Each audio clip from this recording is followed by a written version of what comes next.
پوچھنے والے نے پھر آخیا جناب وہ کتنے کا بندہ ہے, کتنے کا رہنے والا ہے, وہ گھر کتنے. میں چلو جا کے جسد پیدا ہوتا نا بندے دل میں, میں پوچھا تھا جا کے وہ کہڑی نیکی کرتے سن, چلو میں بھی وہ نیکی کرا.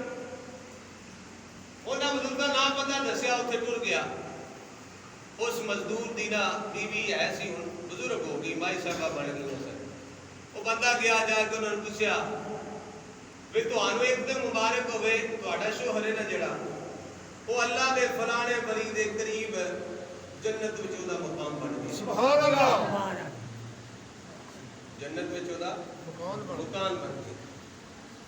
ہن کی کریے, کس ویلے ایجدا ہوندا ہے کام کہ آمد ہو جاندی کسی گل دی, کیا بات, تے پھر مجبوری ہو جاندی گل بیان کرنی.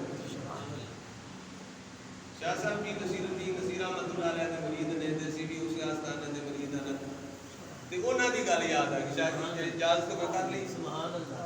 تہاڈی بھی اجازت ہے جی؟ جی جی سماعت فرمائیں. ہن اے گل کی یاد آئی ہے کہ اللہ دے ولی دے قریب ہوئیے, قبر ہوے تے فائدہ ہوندا ہے کہ نہیں ہوندا. ایک بار بابی مولوی پیر مہر علی شاہ صاحب کو ٹر گیا.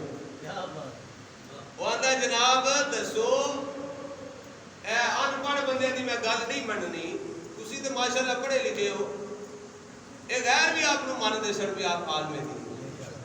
پیر تے سارے مانتے سن پر آپ کو غیر بھی عالم مانتے سن کہ آپ دے نال دا عالم کوئی نہیں. انہیں آخیا جناب یہ گل دسو, لوگ آتے نے سنی آتے نے ولی دے قریب قبر ہوئے تے پیدا ہوتا ہے, اسی آنے کوئی نہیں ہوتا, گل سمجھاؤ. تے دن سن اے گرمیاں دے, گرمی پی رہی سی بڑی تپش, تے اس ویلے پکھے نہیں سن ہوندے.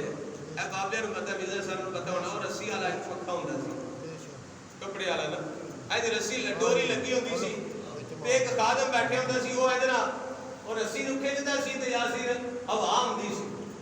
وہ جناب قریب مولوی صاحب بھابی آ کے بہ گئے نا, تے پیر مہر علی شاہ صاحب نے تکیا بھی جڑے نوں گرمی بڑی لگی ہے, تے ولی تے دلاں دے بھید بھی جانتے نے نا, وہ دی گل دا پہلے ہی جواب نے ارشاد فرما دیتا کہ آپ نے فرمایا سنگیا ذرا ہوا چولی ذرا. سبحان اللہ. سبحان اللہ. فرمایا سنگیا اور رسی کھچی ذرا. مولوی صاحب دا حال کوئی نہیں, رسی کھچ, ہوا چول ذرا. ہوا چولی نا تو مولوی صاحب نوں ہوا لگی, سکون آیا تھوڑا جہا. آپ نے فرمایا بھی سکون آیا, جی ٹھیک. دسو جی اے سوال ہے. فرمایا بھئی میں